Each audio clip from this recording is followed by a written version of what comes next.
Olá pessoal, mais um podcast com o Ricardo Andrade. Pessoal, e aproveitando, né, Betumax, se você quer qualidade na sua obra, uma obra com impermeabilidade, né, uma obra estanque, Betumax, tá? Sua obra rende mais. Vamos estar passando um vídeo aí agora, tá, pessoal, da Betumax, para vocês verem e conhecerem um pouco dos produtos da Betumax. Pessoal, hoje eu tô trazendo aqui, né, um amigo meu de faculdade.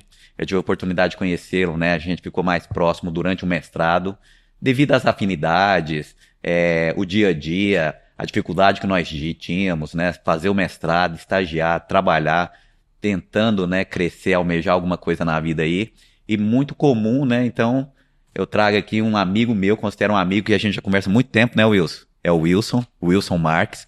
O Wilson Marques é especialista em parte hidráulica, projetos hidrossanitários. Eu fiquei até curioso, né, Wilson, que você foi para essa área. Você vai comentar aqui, você foi para essa área, fizemos mestrado em materiais. Você começou materiais e foi para a questão ambiental ou foi materiais mesmo? Você começou? Foi materiais. Materiais, a gente começou fazendo materiais lá. Então, você teve a mesma percepção que eu, que quando a gente entrou para materiais, realmente a gente começou materiais. Eu comecei porque eu não entendia nada de materiais. Falei, já que eu vou continuar estudando, na nossa época, a moda era estrutura. Todo mundo pensa que engenharia é só estrutura. É só estrutura. Estrutura. Eu falei, vamos para materiais, porque eu não entendo nada de materiais.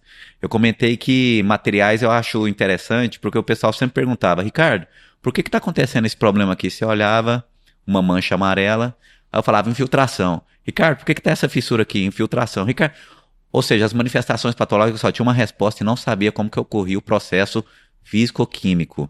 Então, eu acho que materiais foi uma grande experiência para nós, o mestrado, claro, sem sombra de dúvida, o mestrado é muito importante, mas eu passei a compreender melhor a engenharia, principalmente a engenharia civil e todas as engenharias no que se relaciona a materiais. Então isso aí acabou me direcionando para essa área. E você, eu vejo que você foi muito para a questão da água, esgoto, dimensionamento. Isso foi em função do seu trabalho ou foi quando você começou a dar aula? Quando você passou no concurso? Você já dava aula como professor substituto nas instituições federais. Mas você entrou para essa matéria, parte relacionada à água, e com isso foi a porta de entrada para você se desenvolver, virar esse craque aí, que a gente sabe que é muito um cara espetacular nessa área. Imagina, nem tanto. Satisfação, pessoal, estar aqui com vocês. O Ricardo, agradeço aí pelo convite, o amigo mesmo, consideração muito grande. Muita história em comum que a gente tem aí. Partilhamos alegrias, dores, né? Tava conversando ainda há pouco, estamos conversando. Os bullying nos professores que a gente fazia, né? Os memes que criaram aí que vão ser inesquecíveis, né? Pessoal, vou abrir um parênteses aqui. Nós temos um professor muito legal, tá? Professor espetacular. E eu lembro que eu cheguei atrasado na sala de aula, que era o auditório, né? No auditório. Aí o professor olhou pra mim, o professor é do Sul. E ele chegou e falou assim, Ricardo, tu fizeste o trabalho? E eu com aquela... Aí eu virei pra ele, né? O que eu falei? Você lembra? Fizeste, professor, fizeste. A turma toda riu. Até o professor não aguentou. O professor riu. Não, foi daí, entendendo? Ricardo, tu fizeste o trabalho? Fizeste. Né? Não, eu fiz, né? Não, fizeste. Virou meme até hoje. Já tem mais de 20 anos. Hoje. E foi assim, engraçado, que foi uma forma espontânea, nervosa, mas espontânea, que o Ricardo teve, respondendo mesmo o português que o professor, o mesmo sotaque. E assim, tranquilo, né? Fizeste, o professor. E ele chorou de rir, ele não aguentou. Isso ficou marcante ali. Quem presenciou tem certeza que a gente, quando conversa, né? A gente inicia a conversa, Ricardo, fizeste? Ricardo, tu fizeste? Ricardo, tu chegaste? Né? Mas legal. Mas muito legal. Não, continua, vamos lá, pessoal. Então, assim, essa área de instalações, o que me despertou esse interesse? Como você falou, geralmente o pessoal foca a engenharia como sendo a parte de estruturas. Sempre. Eu sou engenheiro, então, de estruturas. Vou entender. Muito interessante, sem dúvida nenhuma, né? Todo respeito aos colegas aí de estruturas, a gente sabe bem aí a relevância de cada área, a importância. Mas eu comecei a estudar um pouquinho mais, né? E pesquisando então nas literaturas, o que a gente entendia? Maior parte das patologias, né, ocorrências pós-obras, são das instalações. Sempre. São das instalações. Tem índice, banco de dados aí das empresas que apontam isso. Isso desde sempre. Se você pega um histograma, se você pega um gráfico e vai comparar assim, ó, nos últimos anos, as manutenções, instalações hidrossanitárias estão em primeiro lugar. Primeiro lugar. Problema de vazamento, baixa pressão, entupimento, mau cheiro, por aí vai. E o que a gente percebe disso aí? Fazendo essa analogia com a estrutura, olha que interessante. Quando você entra na sala da administração, estamos aqui na sala da administração, olhem os projetos como é que estão. Pega o projeto de arquitetura. Você pega o projeto de arquitetura, como é que ele está? Sujo, amassado. Pega o projeto de estruturas, como é que ele está? Sujo, amassado. É o mais sujo de todos. Né? Antes de concretar, né, o que você faz ali? Pega aquele projeto, detalhamento daquela peça, o projeto de forma, confere a ferragem, as bitolas, os passamentos, tudo, quantidade, tudo. Maior zelo com a estrutura. Ah, tem essa sujeira aqui, limpa, não é? Maior zelo com as estruturas. Aí eu pergunto, quais instalações? Não tem. Como que estão os projetos de instalações? Respondem aí. Cara, e você falou uma coisa que é verdade, e o engenheiro na obra preocupa com o quê? E eu concordo com os engenheiros, mas tem que preocupar com todos para ter qualidade na obra. A gente preocupa com a locação, porque se errar a locação, errou, a obra mudou de lugar, errou tudo. E você preocupa muito com a questão da fundação, porque nós já tivemos problema em Goiânia, tem até um edifício ali perto do Faga Brava, que a fundação foi executada de forma errada, o prédio quase problemas veio... de recalques, né? Problemas de recalque, que reuniu os projetistas do país inteiro para salvar esse prédio, conseguiu salvar. Execução errada, tinha um tubulão. E você se preocupa com a estrutura, porque se você errar na estrutura, o conserto sai muito mais caro, Wilson. É muito mais caro um concreto, uma ferragem, a mão de obra de um carpinteiro e de um armador, do que, por exemplo, se você errar nas instalações elétricas, você consegue ajustar. Se você errar nas instalações hidrossanitárias, você consegue também ajustar. Então, nesse ponto eu concordo que depois que você termina a concretagem, Ricardo, finalizou a concretagem da tampa do reservatório superior, um prédio, por exemplo. Sim. Graças a Deus. Risco de acidente? Mínimo, você não vai ter, porque não vai cair um escoramento, não vai cair um C50, um C75, não vai cair um parafuso, não vai ter o pessoal caindo durante a concretagem, que os maiores acidentes aqui em Goiás, por exemplo, e no Brasil, é durante a etapa de concepção da concretagem. Mas o que você falou é realmente uma questão muito importante, porque depois que você entregar, vamos sair da pós-execução. A parte que está mais problema é a parte hidrossanitária, é a parte que é a entrada para as manifestações patológicas. Um vazamento, a gente precisa de água para ter um concreto. É a porta de entrada, tudo começa com a água. É uma aguinha. Mais de 60% das manifestações patológicas estão relacionadas com a água. Ah, mas como assim? Só o vazamento? O vazamento não é só o vazamento da água. Vai ter o vazamento da água, que vai promover uma dilatação do material, que vai promover uma fissura, a água vai continuar entrando, essa fissura vai virar trinca, vai virar rachadura. Ele é um ponto de partida para chegar na ferragem. Agravantes. Vai chegar na ferragem, aí quando chega na ferragem, o pessoal... Meu Deus, aí meu prédio vai cair, né? Dar... Meu prédio vai cair. Então, aí que vai lembrar que a manutenção é importante e principalmente as instalações hidrossanitárias. E aí, pegando o seu gancho, por que o pessoal, mesmo treinando a equipe, por que acontece tantas manifestações patológicas em função da montagem? Eu vejo, assim, questões básicas. Fogo. Nem pensar, eu já fui estagiário, já trabalhei em obra, que eu vi um encanador pegando fogo ali, um maçarico, qualquer coisa, e mudando. Cara, adaptação, o cara é inteligente, só que eu sei que vai reduzir a seção da parede e vai deixar ali um ponto frágil para ocorrer uma manifestação patológica. O pessoal erra muito na montagem, força muito a tubulação. O que você recomenda, né, você que já tem prática nessa área, para o pessoal evitar erros de montagens? O que acontece, Ricardo? Até só complementando a questão da verificação dos projetos, né? Uhum. Realmente essa questão do estrutural, não estou dizendo que é desnecessário, pelo contrário. Muito né? importante. Né?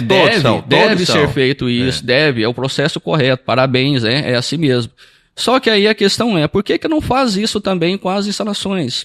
Exatamente. Por quê? Né? Por que não faz isso? Então é onde que o profissional que está em campo, ele tem que puxar essa responsabilidade. Entendemos que, muitas vezes, é limitado a fatores de tempo, porque quem está em campo, pessoal, a gente sabe, a parte de entrega, a parte de trabalhar com cronograma, planejamento, logística, muita coisa. E aí acaba que não dá tanta atenção, digamos, para uma coisa que é mais simples. Justamente como você considerou, Ricardo, às vezes a preocupação é tanta com a estrutura, com medo desse recalque, com medo desse erro de armadura, grosso modo falando, com medo da edificação cair. Então dá uma atenção especial à estrutura. Bacana. Mas as instalações também carecem dessas estruturas. O que muitas vezes, então, não tem esse acompanhamento. Então, quando eu estava dizendo, quem é que pega um projeto hoje, vai lá na sala de administração, e pega um projeto e vai conferir se a execução está conforme o projeto? Não tem. São poucos que fazem. Às vezes tem algumas empresas mais estruturadas, tem um departamento, pode ter algum profissional responsável pelas instalações. Ficha de verificação de algumas serviço. FVS, que vai verificar então aquele serviço, o recebimento dele. Mas são empresas mais estruturadas. Na maioria das empresas, ou obras de menor porte, isso não acontece. E aí então você vai responder isso aí, essas patologias, justamente em uma falha executiva. Pode ser falha de projeto, pode ser uma falha de projeto, mas pode ser uma falha de execução. Quer ver o outro ponto crítico, além dessa falta de verificação do serviço conforme o projeto, é a questão do profissional. O profissional que faz ali o serviço é o encanador. O encanador, ele pode ser um pedreiro, ele pode ser um eletricista, pode ter uma noção. Mas o encanador tem que ser um encanador profissional. Eu gosto de dar um exemplo, a situação que aconteceu comigo, um projeto que eu fiz no interior, aí, um hotel no interior. Não vou falar muito para não comprometer. Aí eu fiz o projeto de instalações e nos meus honorários contemplavam uma visita ao local, né? Aí então chegando lá, me deparei com algumas situações, né? Chamei o proprietário, falei, ó, chama o engenheiro, né? A pessoa responsável aí pela obra, para eu conversar, tudo. Aí o proprietário já falou, olha, não tem. Já não tinha um técnico ali da engenharia acompanhando. Não tinha um responsável. Não tinha um responsável. Tinha um responsável, mas era só na canetinha? Só no papel ali, só no nome na placa, né? Só na canetinha de ouro. Coloca aí a canetinha de ouro, a gente vai colocar a canetinha de ouro só no papel. Exatamente. Aquele tá aqui só no escritório, arzinho condicionado, só despacha ali, né? Não vai acompanhar, enfim. Aí eu falei, tá bom, chama lá então o seu encanador. Aí chamou o encanador. Quem que me chega lá? Um rapaz todo sujo de tinta, com um alicate no bolso. Era o faz tudo. É o faz tudo, é o Coringa. Então, assim... Nada contra. Nada contra. Eu falei, realmente, é bom que o profissional tenha um conhecimento, que eu falei, de algumas áreas, igual ele entende de elétrica, entende um pouquinho de pintura, mas tem que ser um profissional. Não é tão simples quanto parece as instalações. Existe essa questão de logística, de montagem das peças, a colocação no ponto certo, porque, poxa, aí você então está embutido aquela instalação. Aí você vem com a obra de fino acabamento, um padrão alto, e vai colocar aquele sifão bonito ali, externo, né? Aquele sifão tipo copo e ali e tal. E atrás tá tudo detonado. Né? E aí você vê, o ponto da cuba tá aqui e o ponto da parede aqui do esgoto tá do outro lado. Aí esse sifão você não coloca. Aí é o flexível. Aí surge o flexível. Esse flexível veio para corrigir defeito de execução. Entendi. Então, Ricardo, respondendo a pergunta é isso. A maior parte que a gente percebe é essa deficiência de verificação do serviço e uma mão de obra qualificada. E lá na frente vai estourar, então, ali no pós-obra. Com certeza. Eu tenho muitos amigos na construção civil que eu fiz ao longo da minha trajetória, mestres de obras, pintores. Cara, eu tenho os melhores amigos e eu considero eles os melhores profissionais. Um deles, né, vou estar colocando aqui a fotinha dele, é o Valdson. Você conheceu o Valdson? Valdson... É um baixinho encanador. De nome eu não estou lembrado. Ele trabalhava com o Luiz, né? A gente até brincava, Luiz, Lula. E o Valdson, ele até hoje trabalha comigo. Então, ele trabalha particular e sempre que eu preciso de alguma coisa, fechei com ele ontem uma edificação que eu estou fazendo no condomínio fechado. E eu pensei, eu preciso de um encanador aqui. E o meu encanador é o Valdson. Tem amigos pedreiros que fazem as instalações hidrossanitárias, mas pecam. Não coloca a curva junto com a talisca, e depois você tem que colocar lá aquele adaptador, a torneira ficou no fundo. O Valdson é todo cuidadoso. Então eu vejo o Valdson com os macetes, que ele pega, por exemplo, o cano, passa a lixa, aquela questão solução limpadora. Ele já chegou pra mim e comentou ontem, falou, Ricardo, você vai comprar a cola, eu queria pedir um favor pra você. A cola pra água fria, não compra a cola pra água fria. Compra a cola para água quente, que é muito mais resistente. Mais resistente. Eu vou atender ele, eu vou fazer isso aí, porque ele tá na frente dele, ele conhece isso. E aí a pergunta Ricardo, você não precisa utilizar essa cola, pode ser a outra tradicional, mas a cola quente é muito mais resistente, Wilson?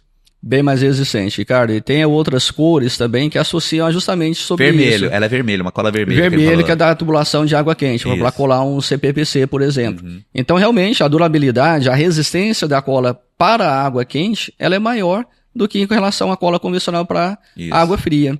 Então, assim, o profissional tá de parabéns, justamente isso. Ele é feríssimo. Alguns detalhes que fazem toda a diferença e poucos sabem. Hoje, para vocês terem uma ideia, o mau profissional, infelizmente, falar assim, ele está até mais moderno, Ricardo, para você ter uma ideia. Antigamente, você só a questão de aquecer o tubo, né? Que é um erro, né? Por incrível que pareça, lá em casa, eu construindo, me deparei com um que estava aquecendo o meu tubo. Como é que é? Casa de ferreiro, espeto de pau. Aí eu falei, nossa, eu vi aquilo ali, eu falei, ô colega, vem cá, né? Toda educação, respeito, falou, mas pra mim, né? E expliquei pra ele, dei a dica, né? Como fazer, colocando os joelhos de 90 no plano horizontal, enfim, né? Alguns erros básicos, falar assim. Mas antigamente utilizava-se saco de cimento. Pegava o saco de cimento, queimava e aquecia a boca do tubo, né? Mudava. Hoje ele tá mais moderno. Aí o que ele tá fazendo hoje? Ele tá fazendo um soprador. Um soprador. Então, assim, são erros, pessoal. Existem conexões, por exemplo, que tem hora que realmente eu concordo. Falei, poxa, não dá para eu colocar 45, não dá para eu colocar 90, só tenho essas duas conexões, esses dois ângulos, né, das conexões. Deixa você falando isso aí, o Rodrigo da Mata, você conhece o Rodrigo da Mata? Sim, demais. Ele mandou para mim uma imagem de uma conexão diferente, que ele tá lá nos Estados Unidos, tá vindo para cá.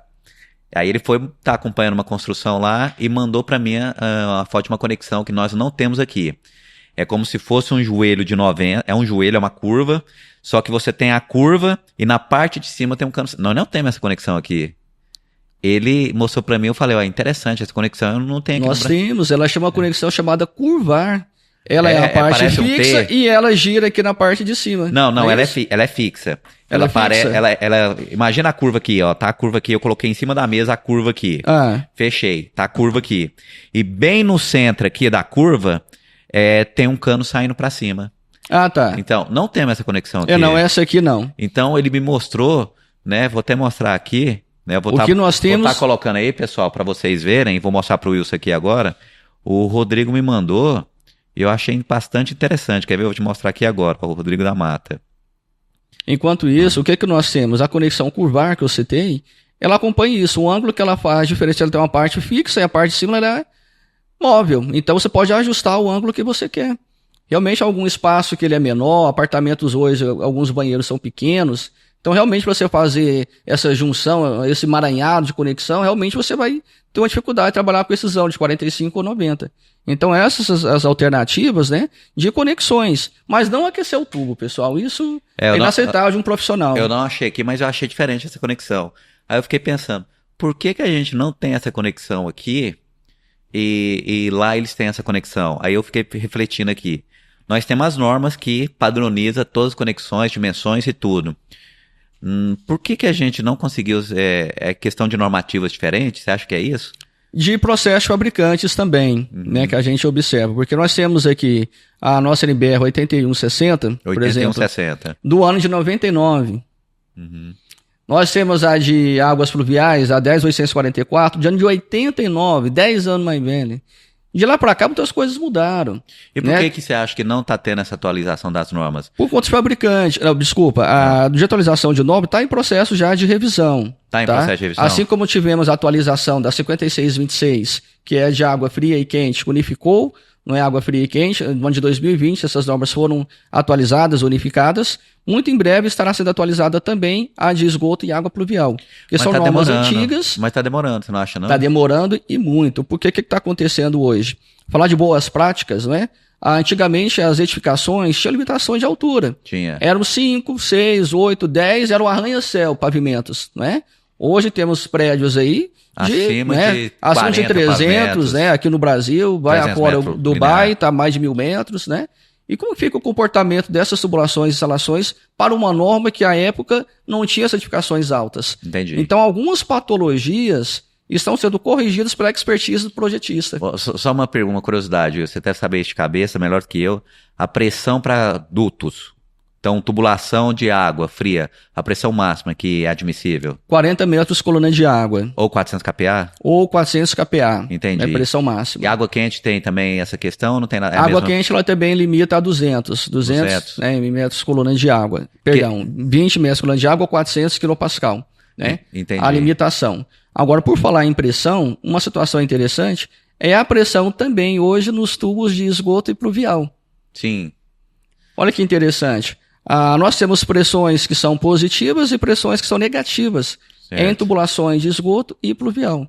A negativa tende a criar um vácuo. Cria um vácuo, né, que vai fazer a sucção, que é o que acontece na descarga da bacia sanitária. Certo. Aquilo ali é uma pressão negativa, você aumentou a lâmina d'água dentro da descarga da bacia sanitária, empurrou aquele dejeto, aquilo que lhe gerou uma pressão negativa. Certo. Só que essa pressão negativa, ela continua ao longo do seu tubo. Então, as tubulações que estão ligadas ali, adjacentes, elas sofrem com essa pressão negativa. Entendi. Tem uma pressão que está tentando puxar ela, criar um Que vácuo. está querendo puxar a parede ali, desestabilizar o tubo. E para poder, então, querer aquela pressão diminuir. Onde você tem que ter uma ventilação adequada para combater essa pressão negativa. Ah, então senão a coluna vai de acontecer ventilação não é só para eliminar os gases, mas também para permitir esse... A primícia base da ventilação é a gente tirar aquele odor, aquele gás da tubulação. Mas é combater essa pressão negativa. Porque, então, quando Não vem sabia. essa pressão Pra mim negativa... sempre era o cheiro. Para mim era sempre a questão do odor. Então, para combater também a pressão Porque negativa. existe um fenômeno, Ricardo, chamado de autossifonagem. O que acontece isso? Então você tem essa pressão negativa, que foi dada, por exemplo, no andar superior, e ela vem puxando os feixos hídricos das tubulações que são interligadas. Então, automaticamente, vai roubando o fecho hídrico. Aí o cheiro começa a Aí aparecer. o cheiro começa a aparecer do apartamento vizinho, Aí você tem que abrir ele nem lá. tá lá. É comum alguns perceberem, saírem cedo de casa, tá ok. Chega no final do dia, tá aquele mau cheiro. E aí no a gente apartamento. pensa o seguinte, assim, eu pensava, agora eu já sei que tem os dois. Não, isso aí é por causa da evaporação, evapora mesmo. Tem a parte da evaporação, mas é o que você acabou de me falar, tem a parte também da pressão negativa. A evaporação é um fenômeno natural, ocorre, né, em ambientes com climas, né, de alta temperatura, umidade baixa, como estamos vivendo aqui agora, né? Então tem esse fenômeno natural, mas ele demora. Tem modelos matemáticos que fazem esse estudo de quantos milímetros se perde por uma fração de tempo. Você comentou Mas é muito pouco. Mas você comentou o assim, a efeito gente tá maior... na umidade relativa muito baixa, para quem, nós estamos falando aqui de Goiânia, a umidade relativa tá muito baixa, tá muito quente, né? Tá, aqui, em torno de 10, 15, alguns dias aqui são em dando Goiás, isso aí. né? O pessoal, para quem não conhece aí Goiás, geralmente é assim, né? Você olhando assim no mapa dos planetas, você tem lá Sol, Goiás, Mercúrio, Vênus, Terra, Mar, né? Então, Goiás tá bem quente, né? Quem quiser vir pra cá, eu até comentei isso com a minha esposa esses dias, brincando. Mas muito interessante essa questão, o Wilson. Então, você tem essa pressão negativa nas tubulações de esgoto. Então, o que mais? Fora essa questão de problema, questão da montagem, questão das pressões que pode ocorrer. Outra coisa que eu vejo de erro, isso eu já percebi, é a pessoa forçar a tubulação. Então, por exemplo, eu vou colocar aqui na horizontal um tubo, e aí tem aqui, aí ficou errada a altura do meu joelho ou do meu T que eu vou conectar. A pessoa vai, meio que força o tubo ali e cola. Então, eu acho que isso também é um dos motivos das manifestações patológicas. Com certeza. Aí você está tendo um problema aí de encaixe, uma vez que a conexão não é encaixada adequadamente, ali é um ponto propício ali a vazamento, seja de esgoto, de água, É o que mais acontece. Eu já vi situação, não na minha obra, né, que não foi, mas de colegas comentar e mostrar para mim depois. O profissional não usou cola, só fez o encaixe. Você já chegou a ver isso? Sim, não é... Eu acho assim, eu como leigo no assunto, todo mundo que está assistindo aí que é leigo no assunto, eu nunca vi a pessoa colocar um tubo sem passar uma colinha. Não é errado. Agora, o tubo de esgoto ou pluvial, né? Porque o que acontece? Quando você cola, você torna aquilo ali, fazendo analogia com a estrutura, monolítico. Isso. Fica ali os tubos, conexões enrijecidos. As tubulações de esgoto, né? Como eu falei, às vezes por limitação de espaço, você precisa forçar um pouquinho, trabalhar daqui e dali. Então, quando você cola, você engessa esse movimento. Certo. Então, quando você encaixa, ao contrário, te permite essa flexibilidade. Agora, o encaixe tem que ser bem feito. Tem anéis de vedação para isso, né, as borrachas que fazem essa vedação. Que como os tubos não são pressurizados... Sem cola, usa o anel. Sem cola, mas tem que usar o anel. Regra básica. Se não colocar o anel... cola ou anel? Entre cola e o anel, para a tubulação de esgoto, eu gosto do anel. Entendi. Do anel. Agora, pode ter algum problema ali que você vai ter com a questão do deslocamento desse anel na hora que você for colocar? Pode ter. Mas o que vai acontecer, pessoal? Outro erro que a gente vê em obras. Teste de sanqueidade. Não fazia. Eu lembro que nas obras que eu atuei, o pessoal não fazia. Hoje eu vejo que o pessoal coloca e faz o teste de sanqueidade. Tem o teste de sanqueidade. Há uma pressurização da rede. Você então faz a pressurização, seja com ar, coloca um manômetro, com a própria água. É imprescindível o teste de sanqueidade, para ver se não tem nenhum ponto propício ali àquele vazamento. Uma pergunta. A gente falou do anel de vedação aí. O anel de vedação, ele como é que se diz assim, ele perde a garantia dele? Como é que acontece isso? Ó, ele não tá mais flexível. Acontece isso com os anéis? Olha, não tenho relatos disso assim Que acontecer. seria um ponto de manutenção. Falar, tá vazando. Não, foi só trocar o anel. O anel, eu já escutei o profissional falando, o anel ressecou. Alguma situação assim pode acontecer, a depender do tipo de efluente, por exemplo, é um esgoto mais industrial. Então, assim, algumas obras também têm as suas particularidades, né? Por exemplo, esse anel é recomendado, né, para situações de esgoto residencial, que tem uma característica. O sifão que você coloca ali, o pessoal geralmente passa a fita fé da rosca e aí tem um anelzinho que fica ali na garganta. Uma borrachinha. Aquela borrachinha resseca? Resseca. Aí geralmente pode estar até com o próprio tempo, né? Porque tem a diferença. Tem uma borracha, no caso dos tubos de esgoto, as conexões, que elas só ficam encaixadas, e tem a outra borracha que elas sofrem o aperto. Entendi. Então faz a diferença. Por exemplo, no volante das torneiras, tem uma borrachinha lá também. Tem. Que aí quando a pessoa começa a apertar demais, aperta e vai indo, você vê aí que fala, fica você tem que trocar o reparo. Exatamente. Aquela borrachinha, geralmente a torneira antiga é aquela branca com pretinha. Um pretinho, exatamente. Que você trocava algumas torneiras ali. ainda tem. Um sistema diferente, mas aquela borracha tem. Por quê? Tem um anel também, só que é mais moderno. Os registros são assim, os registros. Os registros são anéis, que você coloca o anelzinho. A pessoa não entende, só tem que abrir ali. Uma garrafinha de água, de Coca-Cola, você vê que na tampinha tem um plástico, uma borracha. Porque quando você aperta, aquilo ali deforma e impede que o gás, a água saia. Então, nas tubulações que são, digamos assim, que sofrem com uma força maior de rosca, para um português assim, para você arrochar aquilo ali, aí tem que ter, então, a manutenção dessa rosca. Ela vai perder com o tempo, com certeza. Ou uma pergunta, você entrou, assim, tem um start aqui, uma questão legal. Então, essa durabilidade desse registro depende também da força que é aplicada. A força. Então, por exemplo, eu que sou, assim, hoje você me conheceu, eu era chassi de Honda Pop, vamos falar assim, né? Então, aplicava uma força no registro. Então, hoje um colega nosso que é mais forte, tudo dependendo da força que ele põe, a durabilidade vai ser menor. Com absoluta certeza. Isso sim. Então, eu posso concluir que o registro, aquele de uma volta, um quarto, aquela alavanquinha, é bem melhor que esses que giram? A manutenção dele tende a ser menor. Entendi. Tá? Tem muito menor. Registro de banheiro, essas questões. Eu gosto desse registro, ele dá uma perda de carga menor, tá? Do que em comparação a outros registros.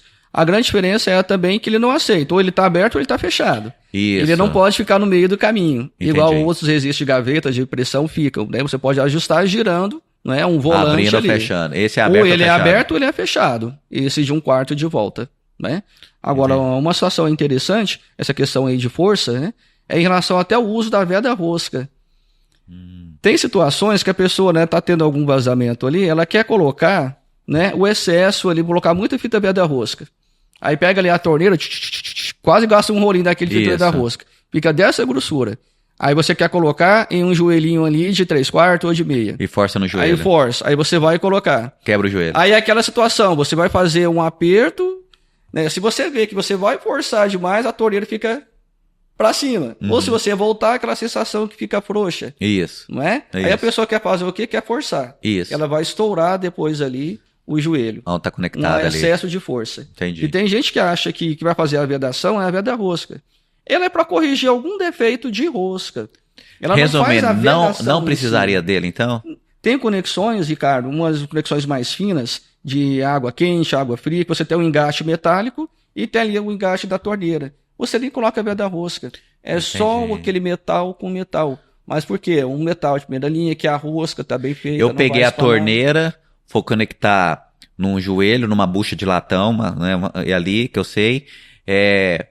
Qual que é o recomendado de volta na torneira? 3, 4 voltas. Não 10, né? Só 1, 2, 3, 4 no máximo, colocou ali. No máximo isso. E para você ver que você mesmo tem essa percepção, né? Se você colocar de mais ou de menos, vê que não vai dar certo. Até porque se você colocar pouca também, à medida que você está apertando, aquela rosca bem subindo fica para fora. Eu vi um encanador uma vez pegando a torneira, tem aquelas curvas. Ele pegou uma cegueta e meio que criou... Ele foi craquelando ali, passando em cima assim pra criar não sei o que, uma ranhura. Eu também achei aquilo ali, eu falei, pra que é isso aí? Ele falou, pra firmar melhor. Né? Eu achei interessante. Eu falei, ele serrando a rosca? Não serrou não, é como se pegasse aqui, a rosca tá aqui, né? Aí ele, como se pegasse uma faca ou alguma coisa, e ele só foi passando assim pra criar... umas ranhuras. Eu nunca tinha visto isso. Eu também. E aí eu vou até analisar o caso depois, eu queria ver se você sabia disso, né, o que pode fazer, mas é uma prática dele. E é o Valdson, que é um excelente canador, que eu te falei. Deve ter um motivo, eu falei, não Valdson, por que conheço. Ele falou, não, que eu consigo travar melhor a fé da rosca, essa questão aqui, ele encaixa melhor no tubo. Eu falei, legal, vivendo e aprendendo. Tem coisa que só o cara que tá ali no dia a dia, né, consegue. Wilson, aproveitando aqui, né, então, eu fiz algumas perguntas aqui, e eu vou estar passando para você, né? Deixa eu ver aqui, ó. Ver se você responder, né? Vamos ver se você sabe. Quais são os principais desafios enfrentados durante o desenvolvimento de um projeto hidráulico? Depende do tipo de projeto, claro. Você tem projetos geralmente associados a condomínios, a redes de captação, redes pluviais ou de água ou esgoto para setores, por exemplo, e tem para edificações, normal, aquelas que a gente conhece, que todas são normais, mas que é o nosso dia a dia. Qual que você acha mais trabalhosa de executar? Provavelmente que você tem menos experiência. Olha, Ricardo... Que é difícil, que você tem experiência em tudo. Né? Algumas particularidades, né? Que cada obra que você citou bem tem a sua especificidade, falar assim. Mas alguns desafios, né? Que a gente lida, então, com essas relações, com esses projetos.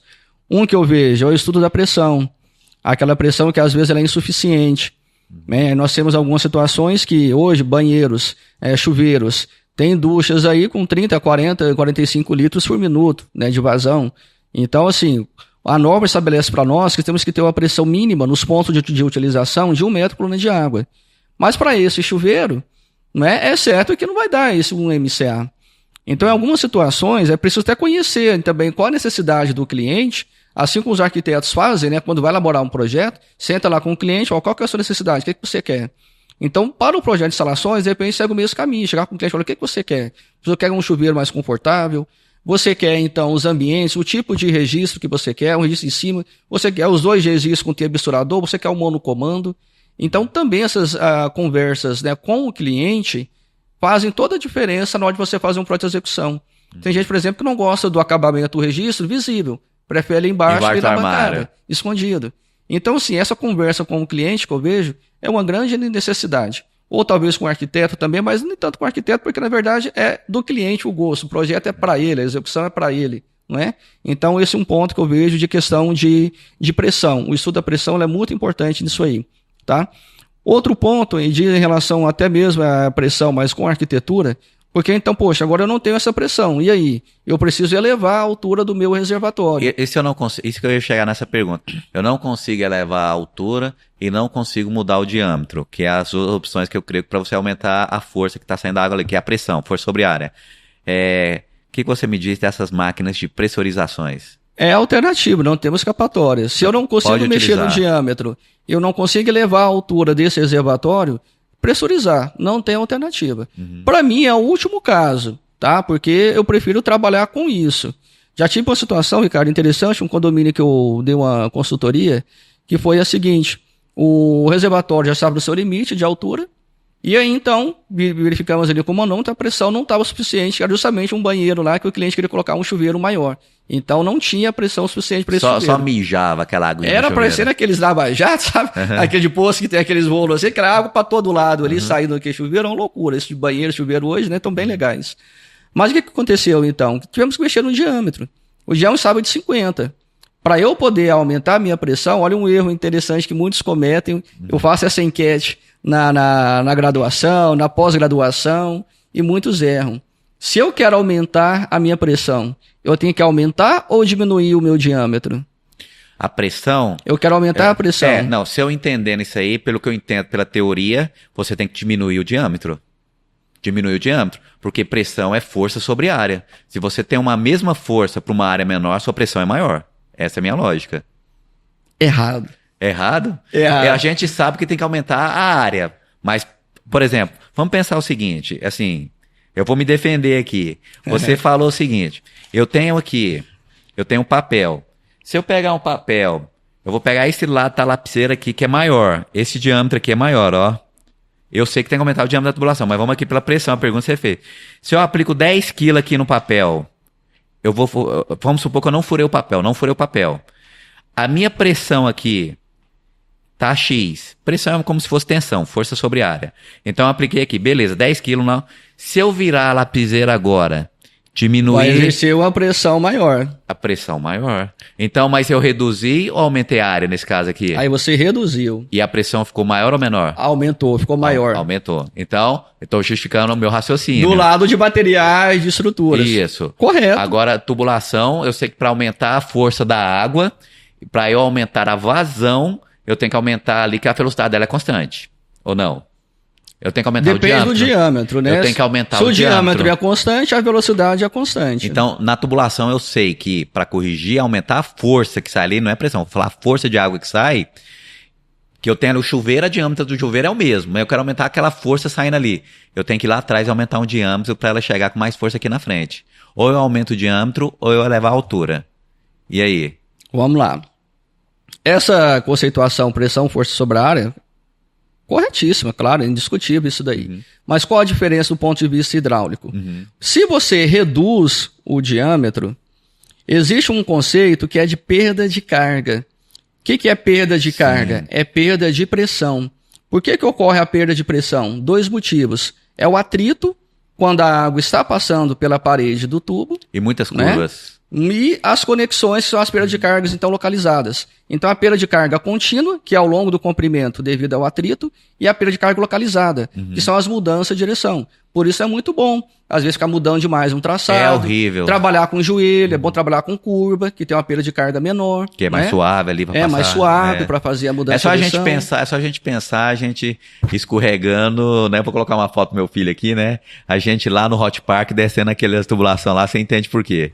Exatamente. Água, nós somos a água dentro daqueles brinquedos lá do Hot Park. Exatamente. Agora, só concluindo o raciocínio, aí tem uma equaçãozinha lá, desenterrar sua memória aí, de Hazen-Williams. Pegar ele ou da fórmula universal. Né? Então, a ideia nossa, para a gente poder aumentar a pressão, sou eu reduzir essa perda de carga. O ideal é que ela fosse 0, mas 0 não vai existir nunca. Né? Sempre vai haver um atrito, sempre vai mudar uma mudança de direção, então 0 não existe. Então, tem que ser a menor perda de carga possível. É por isso que temos que fazer, então, trechos mais curtos, menos mudança de direção. E aí, voltando à pergunta. Aí, quando eu tenho uma equaçãozinha lá da fórmula universal, Ferri-Plichal, Hazen-Williams, eu tenho lá a perda de carga, algumas variáveis, e no denominador está o diâmetro. Então, acompanhe o raciocínio. Se eu quero que a minha perda de carga diminua, o meu diâmetro que está no denominador, ele tem que aumentar ou ele tem que diminuir? Tem que ser inversamente proporcional. Inversamente. Então, se eu quero reduzir a minha perda de carga, o meu diâmetro tem que aumentar. Entendi. Porque quando eu reduzo a minha perda de carga, eu aumento a minha pressão. Mas qual a diferença, então, para essa situação que você É o atrito. Não. O que acontece? Essa situação ela é válida. Olha um exemplo aqui, você está lá no seu jardim, né? Lá na sua casa, após o seu crossfit lá, né? Vai molhar a sua plantinha agora, o seu jardim. Certo. Aí pega uma mangueira, aí sai uma água. Acabou a mangueira, não chega até lá aquela planta que você quer. Aí o que você faz? Bota o dedinho ali. Isso. E o que aconteceu com o jato? Aumentou a força. Foi lá para frente, a pressão aumentou. Mas qual a diferença aí agora, Ricardo? Para essa que eu disse do Hazen-Williams, por exemplo, ou outra fórmula da perda de carga. É que eu fiz uma redução de área pontual. Se eu reduzir agora esse diâmetro, então, ao longo do comprimento, aí eu estou aumentando a minha perda de carga. Ele não está aqui no denominador? Entendi. Se reduzo o diâmetro, a minha perda de carga vai aumentar e a minha pressão... A questão é pontual. A chave é essa, a diferença dos dois conceitos. Um é pontual, o outro é ao longo do comprimento. Entendi. Em saneamento hidráulico, a gente faz muitas jogadas. Existem tubos diafragmas. Não que sabia. Que é isso? Você tem um tubo com determinado diâmetro, em determinado momento você estrangula ele e aumenta depois. Isso é como se tem uma redução ali de seção e aumentou depois. E depois aumenta. Ali você deu um aumento de velocidade, você deu um aumento ali de pressão. Porque você fez ali uma correção pontual. Foi naquele e tem esses tubos em instalações de casas para aumentar a pressão? Aí o que nós fazemos? Voltando àquele caso que eu falei desse cliente então. Então eu não queria aumentar o barrilete, tá? Porque eu não podia mais. Eu não queria pressurizar, como eu falei, é o último caso. O que eu fiz? Aumentei o diâmetro na saída do reservatório. Você aumentou para quanto? Aumentei para o limite, 110. Porque ficou um negócio desse tamanho. Padrão de ligações, a gente sempre pensa de reservatório 50. 50. Prédio vai 60, 75, estourando, dependendo do tamanho no máximo. Mas aí você pegou de 110. Peguei um bichão de 110 desse tamanho. Cortou a caixa, era de PVC. Aí saí lá na flange, a caixinha lá, tudinho. Só que aí, claro, aí depois, quando chegou ali, né, por cima da laje, né, o barrilete por cima da laje, chegou na aprumada aqui do banheiro, aí a redução normal. Entendi. Mas eu já ganhei muita pressão ao longo desse tubo de 110. Quantos metros, mais ou menos, que foi? Olha, Ricardo, o reservatório até que tá ali, tá dentro do barrilete. Do barrilete ao ponto ali do banheiro, deveria ter uns 15 a 20 metros ali. Não, então você ganhou uma pressão boa. Ganhou uma pressão bem porque geralmente o pessoal faz o quê? Sai do barrilete, pega uma tubulação única, coloca-se numa laje da casa de fora a fora e ali faz as conexões, entrando no banheiro, entrando na cozinha. Aí ali você faz as reduções pontuais das prumadas dos ambientes. Mas nesse exemplo que eu citei pra você, eu teria que trocar essa tubulação todo dia de 50, pegar, colocar essa de 100 pra ganhar pressão? Não, mas aí que tá, ela tá por cima da laje, né? Ela tá por cima da laje. Ela tá acessível. Ela tá acessível. É a vantagem, outra questão que eu comentar com vocês, de você projetar e executar pensando em manutenção. Porque tubulações, a maioria fica embutidas. Então você criar um alçapão, criar ali um forrinho de gesso, uma parede, uma sanca, alguma coisa que você tenha acesso. Que lá em casa eu tenho pressurização. E assim, o pessoal não consegue ficar sem. Fez lá umas instalações, ampliamos a cozinha, muitas curvas. E como você falou, curva para mim é problema. E a água sai fraquinha. Então eu tive que colocar pressurização que resolveu o problema. Toda vez que abre uma torneirinha, você escuta a pressurização acionando. Isso é ruim porque você consome energia também. Eu fico pensando nisso. Baixo, mas consome. Mas o vejo bem a manutenção. Queima muito, não? Eu troquei a marca e aí acabou os problemas. Mas eu já tô pensando o seguinte, eu vou ter que dar essa manutenção futuramente. A hora que eu tiver com paciência, com saco, falar, agora eu vou mexer nisso aqui. Vou fazer isso que você fez. Vou chamar o Valtz é pequenininho mesmo, ele consegue entrar pelo cano. Quero conhecer o Valtz aí depois. Vou apresentar o Valtz. A gente vai trocar então essa tubulação, colocar de 110, você falou, já vou no limite. Já vou logo, não vou ficar testando, não, já vou no limite. E aí eu faço as reduções tem que fazer que eu não vou entrar por dentro da parede, já tá Não feita. Precisa, só na horizontal. A sua imagina que você tem acesso, tá percorrendo pela laje, imagina, né? Eu vou ter que tirar o telhado ali. Aí tem que tirar um pouquinho a telha ali. E mexer. Então vai ser uma ideia, que aí eu consigo às vezes aposentar a minha pressurização. Eu gosto dessa alternativa. Agora, aumentei para 110, não dá, aí não tem escapatória. É pressurização. Por exemplo, as bombinhas de recirculação de água quente. Às vezes você tem o boiler que está em um nível e a placa solar não está no nível mais alto. Certo. Então, como que do boiler essa água vai subir para chegar na placa? Não vai ser a gravidade. Você tem uma limitação arquitetônica. Por isso que a caixa tem que ficar mais alta e as placas e o boiler mais embaixo. Isso. Nada 10 centímetros aí, pelo menos de desnível. Vai conseguir. Para poder, então, por gravidade, ganhar energia potencial e depois ela voltar a subir.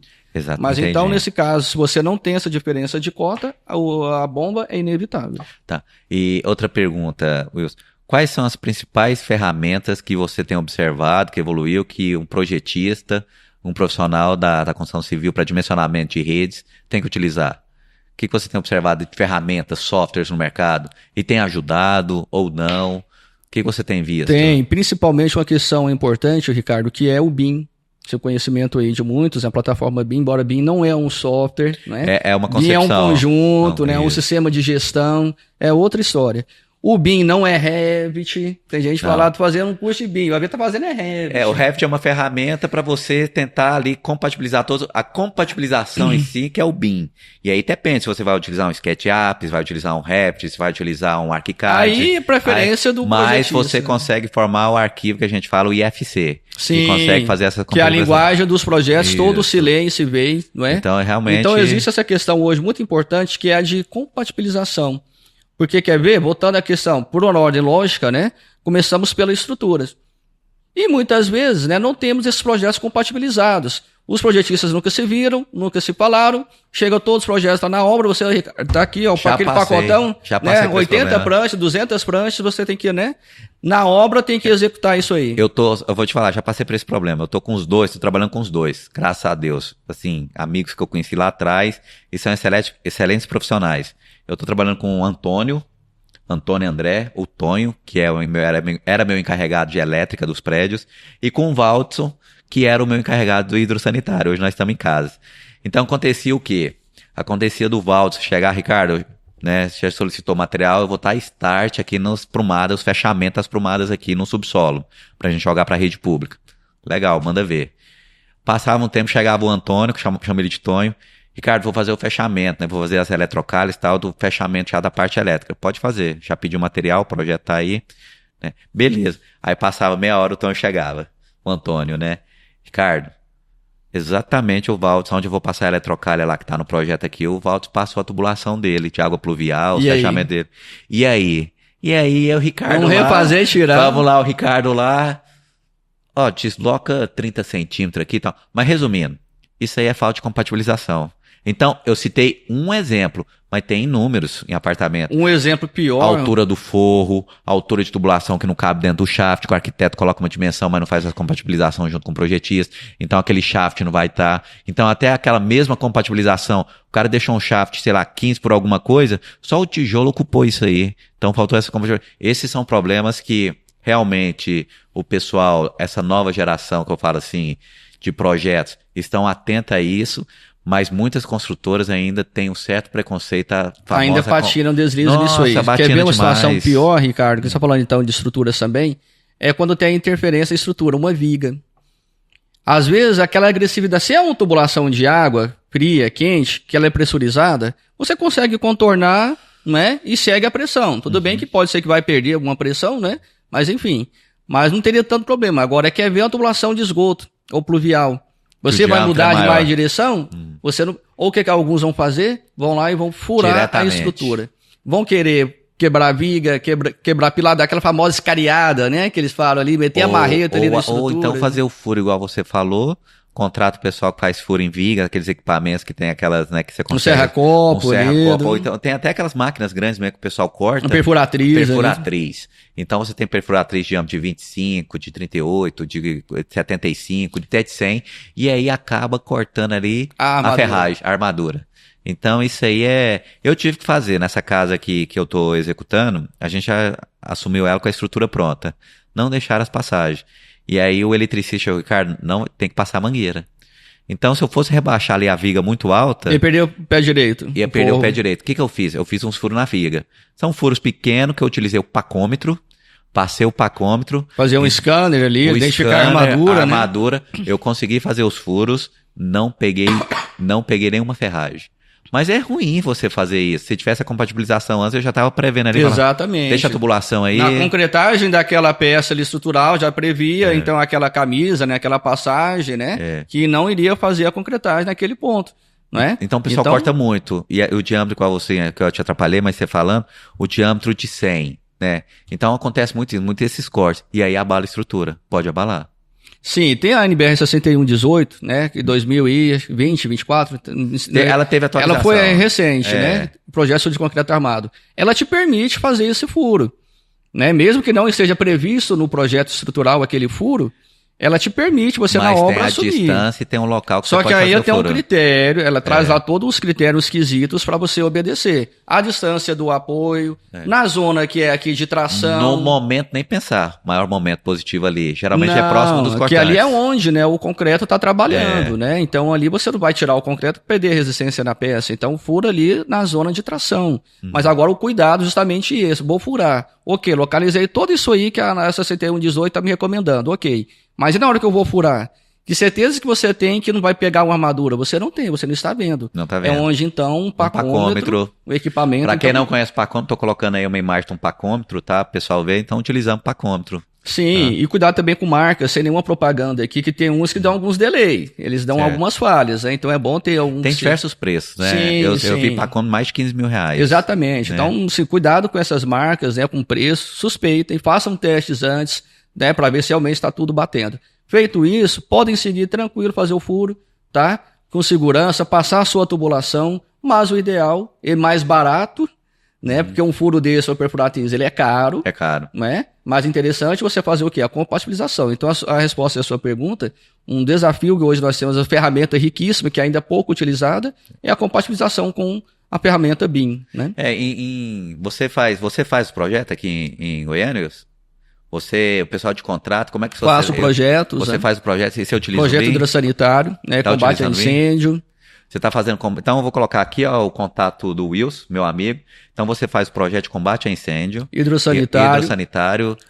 Risco de um menor porte, uma estrutural também. Não sou especialista em estruturas, né? Por isso, então, eu limito a minha uma casinha mais simples, eu atrevo a fazer o projeto.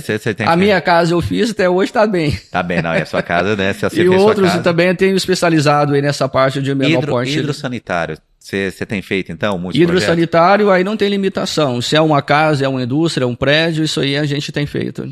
Eu conheço muito, outros projetistas que eu respeito muito, né? A gente tem o José, como é que chama? Eu esqueci o nome profissional aqui, gente, como é que fala? Corta aí, hein, qualquer coisa. Aquele senhor, José Júlio, aqui nós temos um profissional, José Júlio, né, que tem até o sobrinho dele que trabalha com ele, que é muito bom de serviço. José Júlio já adaptou. José Júlio, você conhece ele? Conheço, ele é o Flávio Rios também, do projetista. Eu conheço o José Júlio, os projetos José Júlio, que são excelentes, né, o sobrinho dele está trabalhando com ele, fazendo, né. Tem o Flávio Rios, que o projeto lá, por exemplo, da CMO, que eu lembro que era, não sei se continua sendo ele. Então são projetos excelentes. Tem, o pessoal, né, da MOL também tem destacado ali, o Cláudio, né? O Cláudio Lustosa, não conheço. Projeto da MOL, e são especialistas em instalações ali. Entendi. E tudo compatibilizado? Tudo compatibilizado, uma coisa linda, bem detalhado. Porque um projeto, pessoal, hoje é claro, né?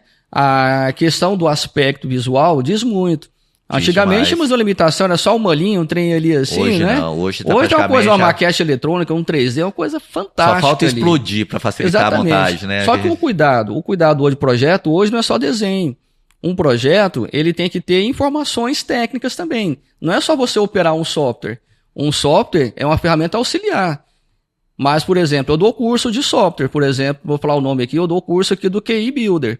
Sei. Eu poderia dar o curso para um amigo, por exemplo, aqui da produção, né? O Hélio, tá aqui, né, atrás dos bastidores, pessoal.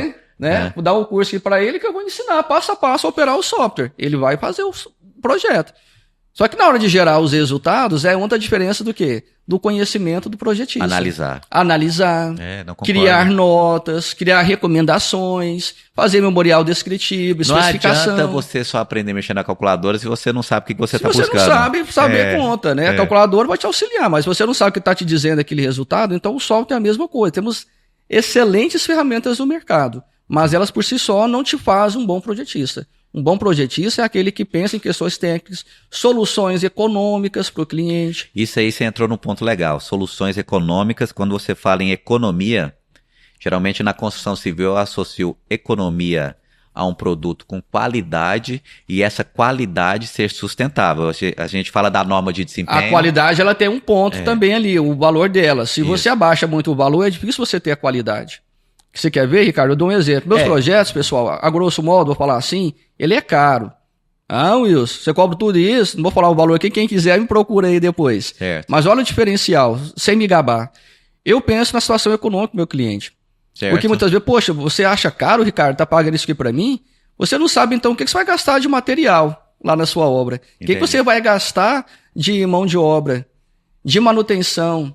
Então, esse projeto que às vezes... Mas esse papo aí tá parecendo papo de vendedor. Todos falam isso. Eu tô vendendo meu peixe, aproveitar a oportunidade aqui. Todos falam... Não, porque eu penso o seguinte, quando eu falo qualidade, eu não tô falando que a qualidade é o mais caro. Por exemplo, eu tenho duas maçanetas. Eu tenho uma maçaneta que é muito mais cara, que eu vou utilizar essa maçaneta numa casa que é aquele pé direito duplo, aquela casa chique, aquela casa do Eike Batista. Vamos colocar aqui, né? Então, o padrão é elevado, vamos dizer assim.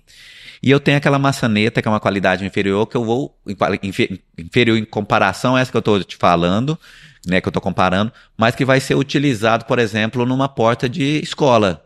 Então, a qualidade que eu falo assim, a qualidade é você colocar o produto certo para qual ele vai ser destinado. Aquela finalidade da utilização. Isso, a qualidade, então, da utilização. Eu tenho uma fechadura específica para uma porta de escola diferente para uma porta de residência. Com certeza. Então, qualidade certa aplicada ao local certo. Então, por exemplo, quando eu falo qualidade, é a qualidade do material aplicado no local certo. Às vezes o mais caro, eu estou perdendo dinheiro aplicando aquela elevada qualidade. Desnecessário, às vezes. É desnecessário, é isso. Então, é desnecessário, então eu coloco o material certo no local certo. Então, geralmente, a norma de desempenho, ela é baseada no tripé. Você fala muito da norma de desempenho, a gente fala, né? Nós atuamos com aulas. Então, você sabe que a norma de desempenho, resumidamente, ela é baseada em sustentabilidade, habitabilidade e segurança. Só isso que ela fala. Exatamente. Mas é só isso, mas que é enorme essa questão da norma de desempenho. Então, qual que é o ponto dos projetos hidráulicos, projetos hidrossanitários, na questão de sustentabilidade e associada à norma de desempenho? O que você tem visto que ocorreu desenvolvimento na questão da sustentabilidade? Olha, principalmente no quesito de conforto do usuário. Que a norma de desempenho ali, a parte sexta dela, né, que é exclusiva das instalações, ela trata muito bem essa questão de conforto do usuário, né? O que nós temos nisso aí? E o uso depois também racional da água, quando você especifica aparelhos que são mais econômicos, um bom dimensionamento, por exemplo, uma pressão elevada, né, comentamos aqui ainda há pouco.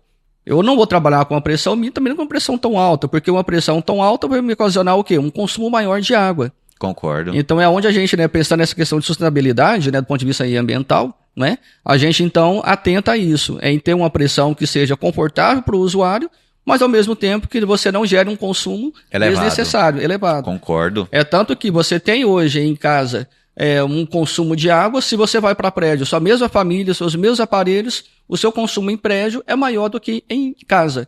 Por quê? A pressão em um prédio é maior do que numa residência. Então essa preocupação com a sustentabilidade, né, a norma traz essa questão de uso, né, racional da água, aparelhos são mais econômicos, né? A questão, nós temos de bacias sanitárias, caixa de descarga, né? 3 ou 6 litros, né? Entendi. Então, para quem, pessoal, então 3 litros é o número 1 e 6 litros é o número 2. Mas assim, nunca tem um 2 sem 1, né? Tem que hora que mistura, né? Então, beleza. Esse 6 de repente vai virar 12, vai virar 18. É isso aí, né? Então, só para reforçar aqui. Aí o negócio não vai... Então, os dois. Wilson, mas eu entendi, essa questão do consumo é importante, questão da sustentabilidade, concordo plenamente contigo. E uma pergunta, né? Então, a gente sabe que essa questão de sustentabilidade começou a surgir na época que a gente estava formando, meados ali de 2002 para 2004. Então, né, você foi em 2002, eu fui em 2004, que eu formei. Foi. Né? Então, tem até um grande amigo nosso, o Elson, deve estar assistindo aqui. O Elson, um cara espetacular, um cara que... O Elson? O Elson. Da minha turma lá? Da sua turma. Eu lembro demais dele. Nós estagiamos junto e, assim, ele deve estar assistindo aqui. Um cara O Elson, ele não tá sobrenome, o Elson Giacomo. Esse mesmo, né? Altão. Altão, né? Gente boa demais. Gente boa pra caramba, o Elson. E o Elson, assim, ele foi um cara, assim, divisor na minha vida, depois eu vou comentar contigo. Espetacular. Então, eu queria saber o seguinte. Então, nessa época começou a falar de sustentabilidade. A gente não dava moral pra isso, você lembra? Que meio ambiente, esse trem de meio ambiente, o pessoal sempre volta, né? E hoje tá em alta e realmente tem que estar em alta porque necessita e a gente tá vendo aí os problemas que têm ocorrido. Então, essa questão da sustentabilidade, economia de água. O que mais que você pode... Aí eu lembrei lá de trás, né? As normas de dimensionamento continuam o mesmo consumo por pessoa, per capita. Ou alterou? Ou isso não alterou? Embora isso é um pouco subjetivo, tá? Depende muito do padrão da edificação. Porque isso pode variar, igual, por exemplo, eu vou estabelecer a quantidade de pessoas para essa edificação. Né? Temos uma recomendação que é 2 vezes o número de quartos, por exemplo, se é residencial. Mas, poxa, eu tenho uma casa, sei lá, de 5 quartos, então teoricamente seriam 10 pessoas. Mas só moram 2, 3.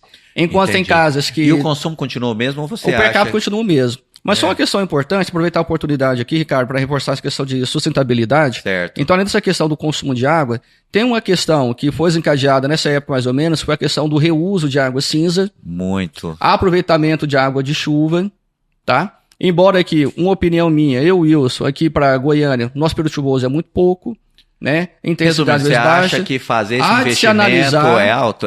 Não compensa fazer? Não compensa, Ricardo. Para o pluvial até que não, mas para o reuso, né? O que nós fazemos? Isso todo um processo técnico, né, que estuda. Você vai fazer uma análise de viabilidade, né? Essa coisa toda. O payback, o período de retorno, você vai ter em torno de 5 anos, mas a manutenção onera o sistema de reuso. No nosso caso, que não tem reuso, tá água pluviais.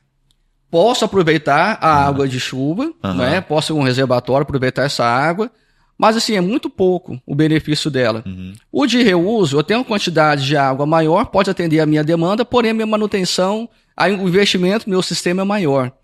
Aqui em Goiânia, eu conheço vários empreendimentos que estão com o sistema de reuso implantado, tubulações separadas. O que é o reuso de água cinza? É a água proveniente do lavatório e do chuveiro, só. Então, ali eu separo, A da bacia sanitária é uma, de gordura é outra, cada um vai pro seu destino. Você faz o tratamento Lavatório e o chuveiro que eu faço o tratamento dessa água. E aí eu vou estabelecer qual que é a minha Para quem qualidade. não entende, é o que a gente chama de água cinza. Água cinza, né? É o uso de água cinza. Até uma correção, tem gente que fala reaproveitamento de água de chuva. Não, é aproveitamento de água de chuva, porque você ainda não utilizou para falar que vai reutilizar a água de chuva. Entendi. O reuso... Mas se o cara tomou banho na água de chuva lá, É. aí tá aproveitando. Agora o reuso sim. Agora, você quer ver uma alternativa barata, Ricardo, que tá melhor do que aproveitamento da água de chuva e tá melhor que o reuso dessa água cinza? Qual? Aqui, cadê? Ali, ó. Aquele equipamento ali, ó. Captação dessa água. Captação desse dreno do ar-condicionado. Vocês têm ideia quanto que uma evaporadora dessa tira de água do meio ambiente? Claro. Não tem nem ideia. Vai depender... Depende do ambiente, depende da umidade relativa. Vai depender da potência, da umidade relativa do ar. Vamos pegar uma média para pôr números para ficar mais claro. Uma média de 10 mil BTUs, Certo. a umidade relativa de 70% a 80% do ar. Certo. Por hora, vai tirar em torno de 3 litros por hora. Por hora. Por hora. Então eu posso colocar no dreno ali, adaptar uma tubulação, verdade? Esse dreno já existe.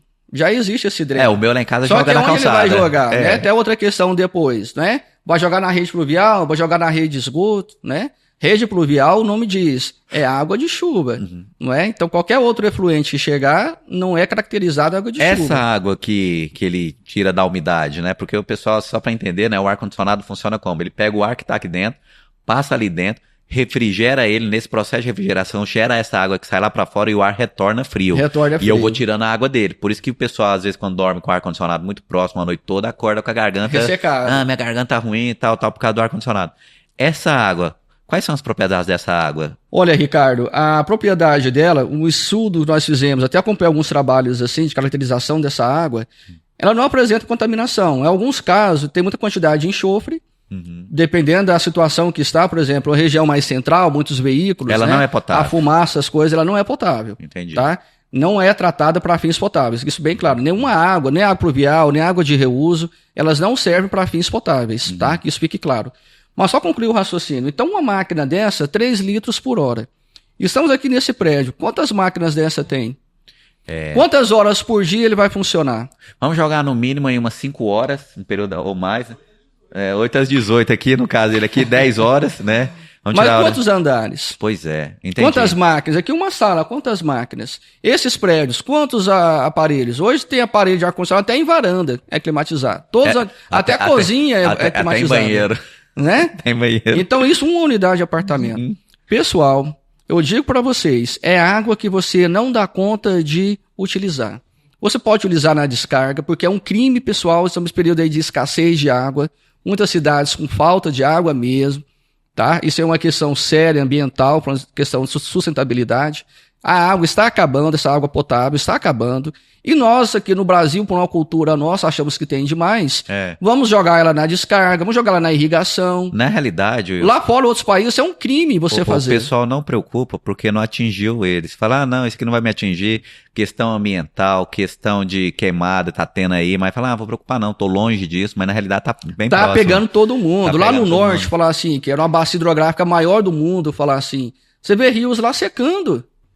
Que a gente vai deixar, né? Então é uma coisa preocupante essa questão. Então esse uso racional da água, esse conceito de sustentabilidade, esses equipamentos aqui hoje são uma grande alternativa. E aí faz todo o sistema de captação para ir para um reservatório? É muito simples, Ricardo, porque igual, já existe... Não, eu tô pensando lá em casa. Eu tenho uns ar-condicionados lá, já tô pensando lá em casa. Porque o que acontece? Esses prédios, falar assim, ou em casa, né, já existe a rede do dreno dela. Existe. O Então, meu não, o meu joga pra fora, que é a parede. Fora. Ao invés de você deixar ele gotejando lá fora, no pé da parede, causa outras patologias de infiltração, umidade e tudo, não é? Você capta essa água, destina ela para um reservatório. Isso já pronto, um retrofit você pode fazer. Agora um projeto novo. Vou fazer uma propaganda aqui, se for permitido. Se não, pode fazer. Não é? Dá consciente. Tive uma visita técnica com o pessoal lá da turma da pós-graduação. O consciente que eu conheci lá, que saiu de lá, era um cara espetacular. Vou até falar, é o Leonardo. Ele foi pra Terral. Terral? Você conhece o Leonardo? De nome, sim. Espetacular. Talvez falar o sobrenome pra mim é mais fácil que o nome. Nós estudamos com um primo dele, né, lá na faculdade. Mas o Terral, o Leonardo era o coordenador. né? Ele agora tá na Terral, mas é um cara espetacular. Então, ele é um cara bom pra gente conversar depois. Trazer aqui também, pode aproveitar melhor esse projeto, que eu conheci o projeto deles ali, a Casa Brasil. E lá nesse empreendimento deles, eles estão fazendo isso. Essa água do dreno do ar-condicionado, eles vão utilizar. Eles vão utilizar lá no próprio condomínio. Parece descarga, que para irrigação, essas coisas assim. Pode utilizar para irrigação? Irrigação, Ricardo, é água que você pode jogar na descarga, pode jogar na limpeza, na irrigação que você não dá conta. Aqui em Goiânia, eu falo assim, eu fiz um projeto assim, o único projeto que eu fiz nesse sentido aqui, ali no Conselho de Veterinária, ali no setor universitário. Sei. Eu fiz um projeto, tem uma área verde ali, terra razoável ali, não é? E tava essa situação, aquelas condensadores jogando tudo lá, né, pé da parede ali, tudo, causando infiltrações, patologias e tudo. Aí então fizemos lá esse retrofit, pegamos esses drenos lá, mandamos para o reservatório, tá irrigando o jardim lá quase 24 horas por dia e joga água fora ainda. Então em um projeto, se você colocar ele na tubulação da descarga do sanitário, entendi. É show, é a tendência nossa. Eu gostei. Fica a dica. A questão da sustentabilidade aí foi show de bola. Aí outra pergunta, o que você tem reparado na área, né, hidrossanitária de inovação? Isso é uma inovação, assim, apesar que às vezes pode ser antigo para você, acabou sendo uma inovação para mim e para o Enio que está aqui. Mas o que você tem observado de inovação? O que está surgindo? Inovação? Porque em termos de quê? De aparelhos, de quê? Em que sentido? Em termos de aparelho, questão de economia junto à água e questão de melhor trato e economia, que a pessoa pode ter a economia e questão de resistência e evitar manifestações patológicas relacionadas à sua área hidrossanitária. Vou dar um exemplo. Na minha área, materiais que eu gosto, o que você tem observado de inovação, Ricardo? Eu tenho observado que já está no mercado há muito tempo a substituição do vergalhão de aço por fibras de vidro ou grafeno. Ou seja, são materiais que não vai propiciar corrosão, consequentemente a gente está reduzindo problemas de manifestações patológicas, principalmente relacionada à corrosão das armaduras.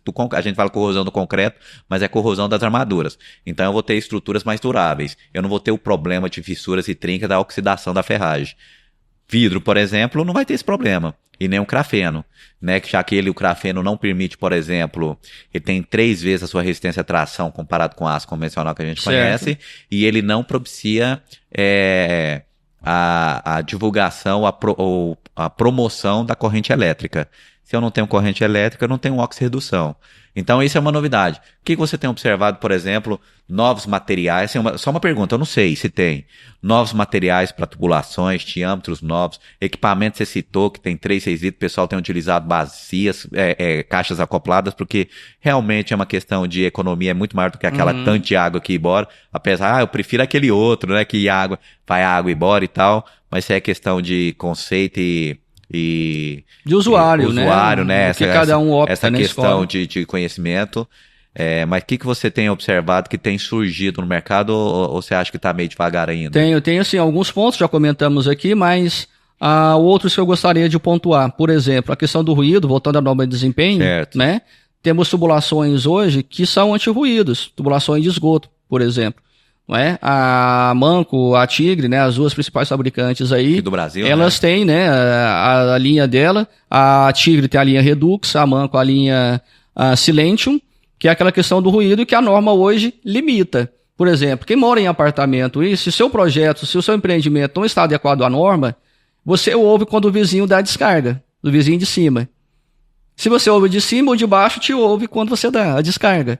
Entendi. Ouve quando está tomando banho. Qual que é essa questão de ruído? Você lembra o número só para... Em torno de 30 decibéis. Hoje, sem o anti-ruído, está em torno de 45, 50 decibéis. É onde a pessoa ouve. Aí quando coloca esse anti-ruído, é a tubulação que é assim? A tubulação é uma tubulação de cor laranjada, a espessura dela do tubo é maior, a composição química dela... Até como você está chamando a produção aí, depois buscar essa imagem aí. Vou colocar essa imagem aí, pessoal. Isso. Não, vou colocar, você vai ver, vai ficar legal. Isso fica legal. Para o pessoal que não conhece. Então, atendendo esse novo desempenho. Antes trabalhava com envelopamento. Pegava aquelas lãs minerais lá de vidro, de rocha, abraçava o tubo. Mas que para a produtividade, manutenção era bem maior, canseira aquele negócio.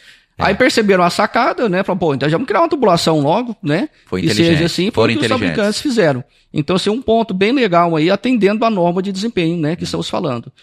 Outra questão é em relação aí a um sistema que nós temos de calha, chamado o sistema Quick-Stream da Manco. Ou, não precisa fazer propaganda, porque são só 2 fabricantes hoje que nós temos no Brasil. Ou é a Saint-Gobain, ou é a Manco, que são com esse sistema. Ah, essa aí você está falando da calha. O sistema chamado de drenagem sifônica. O que é esse sistema de drenagem sifônica? Vai ter um bocal que vai gerar um vórtice.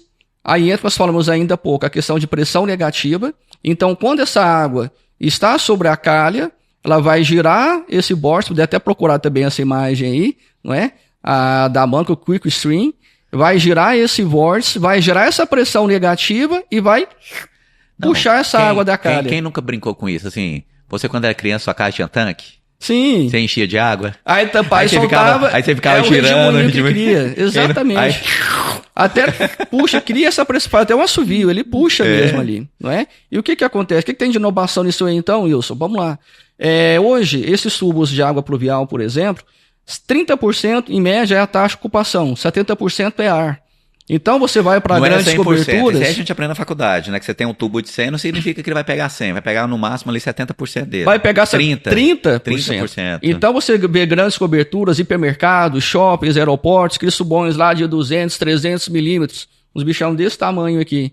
Se você trabalha com esse sistema, o que vai acontecer? Você vai reduzir esse diâmetro. Por quê? Ele trabalha então com um conduto forçado. Ele vai tirar esse ar da tubulação. E vai conduzir só quem? A água. Entendi. Você como projetista, edificações, estou pensando aqui, você foi contratado para fazer, você tem que pensar nessa questão acústica. Sim. Que é o projetista. É o projetista que vai determinar isso. Projetista. É o projetista que tem que colocar ali a norma de desempenho e o período de vida útil de projeto no seu projeto. Eu sei que, de uma maneira geral, as nossas edificações conseguem atender o mínimo. De uma maneira geral, e aí nós temos intermediário e superior que ninguém nunca fez uma edificação falando que o nosso projeto atende o nível intermediário ou superior da norma de desempenho. Eu nunca vi, né? Atende o mínimo. O mínimo. Mas hoje em dia, essa questão, como é que é feito, como é que você sabe que vai ter essa questão acústica? Assim, se você não souber, não precisa responder, mas é uma curiosidade. Como é que você sabe quando orientar o construtor ou o incorporador a utilizar essa tubulação que você acabou de falar para mim, que tem essa redução acústica, ou não? Porque você vai fazer o projeto, você pode falar, utilizar essa tubulação. Se ele não utilizar, quem está correndo o risco é ele que não atendeu a norma de desempenho, que você especificou no seu projeto. E aí vem outra pergunta. Então fica muito fácil projetista especificar esse tipo de tubulação, mas quem vai onerar meu custo e meu edificação lá na frente. Quando é realmente necessário utilizar e quando não é? Quando você sabe que tem que utilizar essa tubulação? Eu acho que é uma pergunta difícil. Excelente pergunta, Ricardo. Aí onde é que eu falei a expertise, né? A experiência ali do projetista. Porque ele trabalha tanto do ponto de vista técnico quanto do ponto de vista econômico para o cliente dele. Isso. Né? Essas tubulações são mais caras? Com absoluta certeza. O investimento dela é alto. Mas peraí, professor. Eu falei professor aqui, né? Professor só em sala de aula, né? Às vezes é o vício, né? É o vício. Desculpem aí. Mas peraí, Wilson, vamos lá. Quando é então que eu preciso isso aí ou não? Né? Tá que eu vou ter que investir isso aí? Que meu empreendimento aqui tá novo, né? A norma de desempenho tá aí em vigor e eu não tô ouvindo. O que tá acontecendo aqui? Então existe a questão do projetista ajudar o cliente dele a reduzir no seguinte sentido. Para onde ele está direcionando essas tubulações? Se ela não está sendo direcionada para ambientes sociais, por exemplo, aos quartos, né? Se estão mais próximos às paredes, né, do banheiro com o do quarto. A posição de cabeceira. Então, um trabalho conjunto com a arquitetura, ao definir o layout, é fundamental para isso daí. Tem casos que são inevitáveis. Você vai ter que passar uma tubulação ali, não tem jeito. Aí, então, é essa anti-ruído. Agora, não, pera aí, vou quebrar um pouquinho mais a cabeça. Lembra que eu falei quando eu brinquei que o projeto foi um pouquinho mais caro no sentido, mas é porque nesse sentido a gente pensa mais para o cliente. Então, peraí, vamos traçar isso aqui para outro lado, levar as tubulações para outro lado? São todas as tubulações que eu preciso? Não. Quais aquelas que me geram maior quantidade de ruído? São aquelas da descarga, da bacia sanitária, certo, e da caixa sifonada. Da cozinha não preciso, da área de serviço eu não preciso. Entendeu? Então o projetista vai pensar nisso aí, para onde ele está direcionando a tubulação, se de fato aquilo ali ele vai ter ou não. O próprio cliente, o construtor, ele pode pensar hoje, você deve saber bem, as lajes maciças estão voltando, né? Elas geram um conforto acústico melhor. A espessura do seu revestimento eles falam que a determinada espessura, se você, dependendo do limite que você chegar, aumentando cada vez mais, você já não vai ter interferência, tem um limite. Exatamente. Então é um trabalho conjunto da equipe, onde mais uma vez a importância, né, de termos ali o BIM, que está todo mundo conversando ali, se conhecendo. Certo. Arquitetura, estrutura, especificação, o construtor envolvido também, olha, que é claro que cada um tem a sua particularidade, né, tem a sua linha de produção, preferência por um determinado sistema, determinado material, então isso tudo influencia no conjunto. Mas o projetista pode sim ajudar a tirar essa questão da simulação mais cara? Pode. E ainda assim ele consegue tirar o ruído também. A gente falou de marca aqui, a gente falou a que domina o mercado ainda, que domina o mercado brasileiro é Tigre e Amanco. Mas tem a segunda linha deles, não tem? Tem, por exemplo, a Tigre tem uma segunda linha que não chama Tigre, chama X. Tem isso ou não? Eu posso estar falando besteira. Eu desconheço, Ricardo. Vocês são fabricantes mesmo, tá? Por exemplo... Eu vou dar um exemplo que o pessoal tá, assim, eu vou falar a marca aqui. O pessoal tá falando, eu não sei se faz parte ou não, mas deve ser independente. O pessoal tem elogiado de uma forma significativa no canteiro de obra a Crona. Você já ouviu falar da Crona? Sim, já? Bastante, então, excelente. A gente ouvia questão de propaganda. E eu nem consideraria a Crona falar segunda linha. A Crona hoje também tá, posso entender, de primeira linha ali também. Entendi. É que existem as classes dos tubos, que são normatizados, né? Eles são submetidos a ensaios. Tem tubos hoje que é para ser de rígido, mas parece uma mangueira. Então, resumindo, né? Às vezes a gente fala Tigre e Amanco, mas o ideal é falar o seguinte. Verifique a marca que você quer se ela é normatizada. Se ela é normatizada. Ótimo. Tá? Se ela tem lá o selo que ela foi testada. E mais ainda, exige, tá? Porque muitas vezes, como se diz, o papel, a indústria, pode colocar muito bem o que ela quiser. Agora, cadê esse ensaio que me dá a garantia? Pois é, mas isso aí eu vejo com o fornecedor, de quem eu estou comprando, um grande cliente pequeno vai construir uma casa, geralmente tem aquele pessoal que vende mais em conta, ele compra sempre dele. Aí se eu ligar lá e falar, cara, você tem esse certificado aí? Eles vão falar, não tenho, só pega aqui e representa. O próprio fabricante. Eu tenho que ligar no fabricante. Dá uma olhadinha no site, hoje tá muito fácil a internet aí, tá bem fácil. A gente tá quase finalizando aqui. Bora lá. E uma pergunta que eu tenho certeza que até o Enio tem essa curiosidade aqui. Goiânia tá crescendo, nós estamos falando de Goiânia e cresceu muito. Então você anda hoje em Goiânia, você anda no setor Maria, você anda no setor Oeste, Goiânia é um canteiro de obras. Verticalizou geral. Onde tá surgindo esse pessoal, né? Então, 2, 3 subsolos, prédios cada vez, arranha-céus. Então, Goiânia antes, os prédios eram de 25 pavimentos, hoje nós temos prédio aí com mais de 50 pavimentos e prédios que já foi considerado o mais alto do Brasil. Cara, como é que eu consigo, uma pergunta, ter este dimensionamento de água para atender esse tanto de demanda e a questão de extravasar essa água, ou seja, a captação do esgoto, cada vez mais eu estou impermeabilizando o solo, que eu estou construindo cada vez mais, eu tenho problemas da chuva e isso envolve projetos hidrossanitários. Quando falo hidrossanitário é tudo que envolve água, água de beber, água de chuva, esgoto, tudo. Em Goiânia temos qualquer menção de chuva, você já não está podendo passar numa região porque está alagado. Né? O que você acha que é uma parte difícil? Vamos supor que eu ganhei para prefeito aqui de Goiânia e você vai ser o meu gestor dessa parte de saneamento. Eu sei que é uma pergunta muito difícil, o que você adotaria para a gente evitar essa questão do saneamento? Dimensionar a rede, essas redes, é difícil redimensionar, nós temos uma marginal Botafogo que não tem como você trabalhar nela mais, dependendo da chuva você passa ali, você tem medo de passar, porque você está andando aqui, a água está no seu nível, ou então fica interditada, já não passa carro ali mais, ou seja, as nossas infraestruturas não estão mais atendendo a nossa cidade. O que você acha que é necessário fazer? O que acontece? Quando a gente vai fazer um empreendimento assim, de grandes consumidores, no caso de prédios, né? É solicitado um estudo de AVTO, né? Junto ali à concessionária. Viabilidade técnica operacional. Que vai ver se aquela rede de água atende à demanda, se a rede de esgoto atende também àquela vazão, né? Tudo isso aí. Quando não atende, tem que fazer essa intervenção, entrar em infraestrutura. Que muitas vezes é até uma negociação, né, entre as partes. No nosso caso aqui é a Saneago, pessoal, em Goiânia, Saneago. E antigamente a Saneago fazia isso.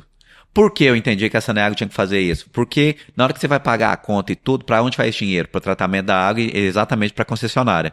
Só que hoje eu acho que não é isso mais. Eu acho que ela está entrando como um acordo, fala assim, você quer construir, você tem que arcar com essa mudança aí. Até porque por um processo também de logística e demora. A Saneago não tem estrutura física, material, para atender tanta demanda assim. Então o que está acontecendo? Uma contrapartida. O empreendedor, ele faz as custas dele, essa alteração, essa intervenção, na rede de água, de esgoto, se necessário Com acompanhamento a e saneamento. aí depois vai haver uma negociação benefício, alguma situação assim que eu não sei, cada caso vai ser um caso, né? Então isso é em termos de água, em termos de esgoto. Então a VTO é o ponto-chave para atender isso aí. Agora, uma outra situação legal que está acontecendo em relação à drenagem, você citou bem aí, cada vez mais impermeabilizando, são sistemas de infiltração, que hoje até em Goiânia, e se não todas as cidades hoje, exigem um plano de infiltração. Aqui em Goiânia nós temos os postos de infiltração. É uma lei municipal, até ela é condicionada à aprovação do projeto. Mas esses postos de infiltração, você está falando no próprio empreendimento? No próprio empreendimento. Cara, você tem 2, 3 subsolos aí, você já atinge o lençol freático. Como é que eu vou fazer assim? Eu tô fazendo uma pergunta, como é que eu vou fazer essa infiltração sendo que já está saturado o meu solo? Alguma área que ele vai ter, você faz no Ele tem que fazer um bombeamento para infiltrar nesse bombeamento? Agora tem uma questão que já limitou também, essa questão de pegar lençol freático, você hoje mais não é permitido. Cara, rebaixamento. A gente fala que não é permitido, mas você vê que o pessoal, se você andar nessas obras, assim, com todo respeito... Estão rebaixando. Você vê... Tá ilegal. Tem uma bombinha ligada ali, jogando água. Vou te dar um exemplo. Pega o seu carro, anda ali em volta do Parque Flamboyant. Ali é um exemplo clássico. Como é que tá o asfalto? Ali é um exemplo clássico. É a água o dia inteiro ali, João, já arrebentou o asfalto todo ali. Esconde ali, joga ali na captação de água pluvial, essa água satura e acaba indo pro asfalto. Então, por que nós temos técnicos tão capacitados que sabem que o pessoal está fazendo isso e não notifica, não mete a canetada onde é necessário? Existem duas situações. É questão assim, eu sei que é uma duas pergunta situações. muito difícil. É um pouco polêmico, né, essa situação, né? Mas envolve interesse, sabemos muitas vezes, aquele estudo de impacto vizinhança, um empreendimento que não tinha nenhuma condição de funcionar naquele local, ele está lá, né? Vai gerar um impacto de barulho, de trânsito, que é caótico. Eu não vou citar nome, mas temos diversos empreendmentos em Goiânia vários, que não assim, poderia estar no local não que está. poderiam estar. Então, infelizmente, é uma questão, sabemos que é política financeira, os interesses existem, né? Infelizmente. E outro que eu vejo também é a própria consciência também do empreendedor. Ele sabe que tem ali aquela limitação, ele vai lá... Eu acho que de cada 10 empreendedores, eu acho que estourando, uns 3 vai ter essa consciência ambiental. Que atendem. O resto, assim, infelizmente, eu conheço um muito bom, você conhece também, que é preocupado com essa questão, com técnica, sustentabilidade e boa prática. O restante, cara, é só venda. É só venda, lucro, essa coisa toda. É a ganância, né? É o capital, assim. É o que movimenta. Ó, eu quero mais. Não tem nem como construir mais, e a questão ambiental não está preocupado, não. Infelizmente, né? Aí a gente vê depois o preço aí alto, como você falou. Vem uma chuva torrencial aí, eu quero para chover em uma semana, chove em um dia. Aí o sistema realmente não vai dar conta. Essa pancada de chuva... Aí eu vou dar um parênteses aqui. Eles falam que tem que melhorar muito. Eu converso com os alunos lá de Florianópolis, Rio Grande do Sul, essa região, Chapecó. Cara, eu vou para lá, eu fico encantado, porque eles têm essa questão ambiental muito forte. Calçadas planas, acessíveis, questão ambiental. E eles pegam nisso muito forte. Aí eu comento e falo, que é muito legal. Eles falam, não, a gente tá notificando, tá pegando em cima, né? Eles estão muito preocupados com a questão ambiental, por exemplo, essa questão de Balneário Camboriú. Então eles comentam muito isso, eles falam, já não tá legal, já não tá, já tá construindo muito perto das praias, eles estão preocupados com essa questão ambiental. Eu sinto que o pessoal lá está muito à nossa frente nessa questão ambiental do que nós aqui de Goiânia, goianos. Né? Você observa isso, é só que você dá aula nessa questão, na área de sustentabilidade, questão de instalações hidrossanitárias, também para o pessoal, né, de Florianópolis e Rio Grande do Sul. E dá aula aqui para os nossos alunos de cá, né? Você sente que lá eles estão mais preocupados? Ou é só uma percepção minha? Sem dúvida, há uma diferença regional, cultural, não é? Sabemos que o Brasil parece que ele é um conjunto de outros países, falar assim. Cada região tem a sua particularidade, a sua cultura, né? As suas diferenças. Um mais preocupados, outros menos. Vai entender o porquê também, né? Não podemos julgar, né? De repente você tem tanta abundância, mas eu vejo que outra que não tem nada, certo. Então essa acaba que pela necessidade gera aquela consciência, não é? Ou pelo contrário, a falta de algum problema gera desconsciência, falta, né? Aquela preocupação, né? Coisa que até então eu via. Vou dar um exemplo ali, lá em Teresina, no Piauí, né? Uma vez eu estava no hotel lá. Eu não conheço lá. Tô indo pra Teresina, hein, pessoal? Conhecer a galera lá, show de bola, né? Também tô indo aqui vem lá, tô fazendo um tour também aí. Vai que a gente vai no mesmo período, E aí, né? tomando um banho, nada, a água sair quente. Aí eu cheguei lá no hotel, a água não tá saindo quente aqui. Aí o atendente lá, a recepção, não, senhor. Ficou bem na orla, assim, do Rio Poti ali, no hotel que a gente fica lá, né? Do Rio Poti, eu não conheço lá. Uma orla legal ali. Aí eu falei, não, vai lá dar uma volta, uma aguinha de coco lá, deixa o registro aberto aí, e vai lá. Eu falei, como assim? Vou deixar isso aqui aberto? Então, assim, não tinha essa preocupação, porque lá a abundância hídrica lá, da região, nas margens de um rio ali. Ah, entendi. Tipo assim, abrir e deixar... Deixa, abre a água lá, a água esquentando, sair, né, até vir aquela coisa toda ali, então não tem essa preocupação. Por quê? Porque não experimentou a necessidade ainda. Deixa experimentar. Então vai fazer, pegar essa mesma pessoa, esse mesmo hotel, botar numa região de São Paulo, que sofre com escassez, uma região lá do sul que sofre também com escassez, não é? Então seria um crime fazer uma coisa dessa. Então, realmente a necessidade vai direcionar, vai condicionar a utilização aí da nossa água. escassez aqui do Centro-Oeste está sendo muito relacionada à questão ambiental, nos níveis abaixando e acaba por interferir, né? Muito quente aqui, né? Só que isso aí já envolve questões ambientais. Pouca chuva, né? chuva. Então é complicado. O pessoal, eu tava lá em Belém, eu falei assim, nossa, tem meses que eu não vejo uma chuva lá em Goiânia. O pessoal, eles riem, né? Que lá é chuva todo Mas dia. vê que até Belém tá mudando, aquela situação. Belém, sabe, chove todo dia, já não tá chovendo todo dia. Apesar do dia que eu tava lá, choveu, cara, achei legal, né? Todos os dias, né? Cara, todo dia. O pessoal fala assim, não, vamos encontrar quando? É boitar chuva, lá faz sentido, aqui não. Wilson, muito obrigado pelo bate-papo. Não vou segurar mais seu tempo, mas ajudou demais, seria um bate-papo que a gente poderia levar a tarde toda. Qual dica você dá para quem está entrando no mercado, começando, que quer atuar nessa área? Né, que você, poxa, essa dica seria legal se eu tivesse escutado lá atrás. E isso a gente aprende só com a experiência, né? Vou colocar meu sogro aqui, né? Eu coloco o doutor Pedro. Não, esse é meu sogro. Coloco o doutor Pedro. Isso. Que a experiência é fundamental, tá? E realmente com o tempo, tem coisas ali que você só com o tempo para adquirir. Quando você está no começo, você fala, não, estudei demais, tal, que experiência que nada. Experiência é importante, porque vai passar por situações que você não viu na faculdade, não viu no dia a dia. E você não teve esse conselho. Alguém chegou e falou, se fosse você lá, você encontrando o Wilson de 20 anos atrás, Wilson, você está começando essa parte, projeto aí, eu vou te dar um conselho. Qual conselho você daria? É difícil, é uma pergunta difícil, né? É difícil, hein? Sim, né? Eu também, se fosse pra mim, eu falar, não sei. Mas eu diria assim, de uma maneira geral, primeira coisa, a pessoa tem que identificar do que ela gosta. É claro que a engenharia é muito dinâmica, por exemplo, sou da área de instalações, mas não quer dizer que eu vou ter noções de materiais. Você é de materiais, né? Não quer dizer que você não tenha noção de instalações. Então a nossa área é muito dinâmica, até na própria formação nossa, estudamos várias áreas para depois você seguir uma carreira identificada. O engenheiro civil tem vergonha, às vezes, não é o meu caso, tem vergonha de falar que não sabe determinada... Ah, mas você não é engenheiro civil? O cara pensa em engenheiro civil, você tem que saber fazer ponte, prédio, é igual quando você vai ao médico, o médico não tem as especialidades ali, a engenharia é a mesma coisa. Isso aí eu sei o que é e tal, mas você tem que ir num médico especialista nisso. Engenharia, o pessoal pensa... Mas você não é médico, você tem que entender de tudo. Engenheiro seria mais ou menos isso, Mas né? você não é médico, né? Não, vai no dentista, mas você não estudou a boca, não, né? Não, vai no dentista. Mas que antes, assim, o que eu digo? Primeira coisa, oportunidade de estágio. Quem está, digamos, na graduação, o estágio é fundamental. Não fica naquele estágio muito cômodo ali, só no arzinho condicionado, que eu percebo muito, infelizmente, as pessoas são acomodadas, Ricardo, não querem aquela busca do conhecimento. Uma dica, assim, aproveitando que você vai falar aí, a dica que eu dou é o seguinte, você entrou na faculdade, você quer trabalhar com o quê? Você já tem essa ideia? Procura o estágio nessa área. Porque às vezes não é o meu caso, mas vamos supor, eu tenho colegas que começaram a estagiar com projetos e hoje são grandes projetistas. Tem colega que começou a estagiar em obra e hoje são grandes executores de obra. O pessoal geralmente que trabalha com projeto não tem domínio para executar a obra, porque não teve essa experiência no canteiro de obra. E quem está no canteiro de obra não tem o domínio para fazer os projetos. Eu posso fazer um projeto, mas vou demorar muito mais tempo que você com seu hidrossanitário. Então, quanto tempo você levou isso? Cara, eu demorei esse projeto em 1 mês. E você, Ricardo? Não, tô até hoje, já tem 3 anos. Então, tô dando um exemplo assim pra você entender. Então, sugestão, procure o que quer. Então, você falou isso que eu penso também. A pessoa tem que correr atrás. O que mais? Então, essa parte do conhecimento, né?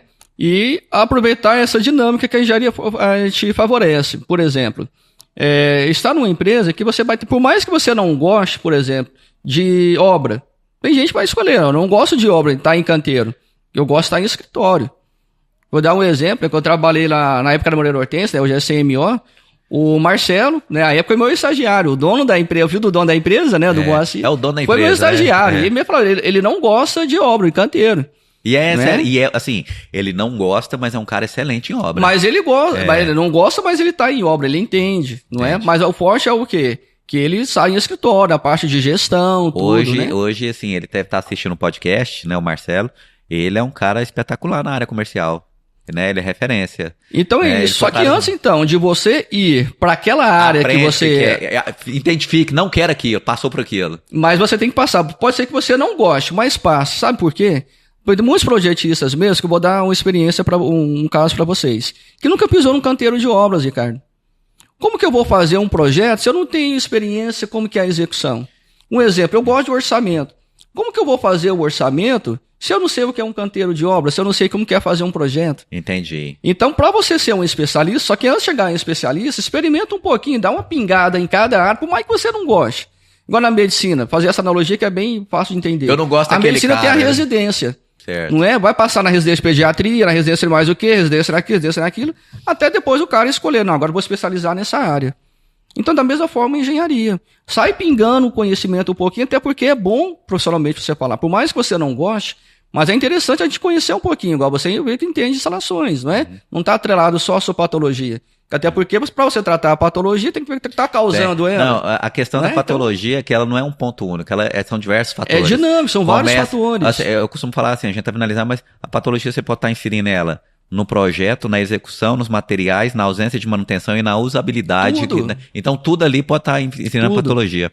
Eu hoje, cara, a única área que eu até atuei, eu acho que eu não vou atuar mais pelo tempo, foi na área de rodovia, pavimentação. Eu não atuei também. A única área da engenharia, o resto eu atuei em tudo, infraestrutura, saneamento, tudo. Mas a questão é aquilo que a gente acabou de falar, a questão de oportunidade. Talvez então, oportunidade. O que não atua, o Kequete, né, que tá aqui, né? Vamos colocar a foto do Kequete aqui, que eu vou trazer ele aqui pra gente conversar. Keylon Cabral, né? Kequete ele apela. Keylon Cabral, irmão do Keylison, um grande amigo meu que a gente trabalhou junto. Mas, Wilson, muito obrigado pela dica aí. Vamos fazer mais podcast, vamos encontrar, né, nas pós-graduações aí, gente. O Wilson também é professor de pós-graduação, tá? E, pessoal, tô colocando aqui, né, obra com qualidade, tá? Não ter problema de impermeabilização, então eu recomendo a Betumax, tá? Betumax. É do meu grande amigo Anderson. Amanhã é um curso, né? Vai ter o curso, amanhã vai ter o curso, né? Tá, sexta e sábado, né? Sexta e sábado, você tá convidado. Né, estarei lá, talvez sábado não dê por um compromisso, mas amanhã... Aparece lá que ele vai se sentir muito honrado, né? É uma honra eu estar com a Betumax, então tô colocando os produtos da Betumax aqui. E Wilson, cara, obrigado, né? Eu que agradeço. Peraí, e a história do tubarão? Tubarão. Então vou contar aqui, a história do tubarão é o seguinte, ele quer saber... Então, ó, a questão é o seguinte, então você faz obra sem projeto, aperta um NET. Pode dar problema. Obra sem materiais de qualidade. Vai apertando. Obra sem engenheiro, sem arquiteto, sem responsável técnico. Obra sem um profissional qualificado. Obra sem qualidade. Tá dando sorte, ainda, ó. Obra, vamos pensar aqui. Obra sem fichas de verificações. Olha, tá dando certo, né, ainda. Vamos pensar aqui, mas obras sem acompanhamento técnico. Ué. Tá dando sorte, hein? Obras sem andar na obra. Profissional sem andar na obra. Eu tenho que escolher um certo. Vai ser esse aqui, ó. Pegou. Então, o Shark pega. Na obra a gente falava o quê? Tá com problema. Tá um bicho com a boca aberta lá embaixo. Vai te pegar. Qual que era o bicho? Você lembra? Em obra? Canteiro de obra? Jacaré, né? Jacaré. Então você é de obra, eu sei isso aí. Né? Acertou, jacaré. Jacaré vai te abraçar aí. Só que aqui evoluiu, cara. Aqui é o Shark. O Shark, né, tá aqui, ó. O Shark tá querendo pegar, velho. Isso aqui é a globalização, viu? Então o Shark, a mordida do Shark é fatal. Então, essa é a historinha do Shark. Então, é o mascote, bacana, o mascote do mundo das obras, do podcast, que é o nosso tubarão aqui. E ele, né, ele quer te pegar na obra. Então, se você não tiver uma obra com qualidade, uma obra com gestão, uma obra com projetos corretos, o Shark vai pegar. Essa é a história do tubarão, cara. Obrigado. Valeu, eu que agradeço pela oportunidade. Grande junto. Abraço e sucesso pra vocês. Pessoal, obrigado aí, tá? Próximos episódios, profissionais qualificados igual o Wilson aqui. E espero que vocês estejam gostando, tá bom? Um abraço, até a próxima.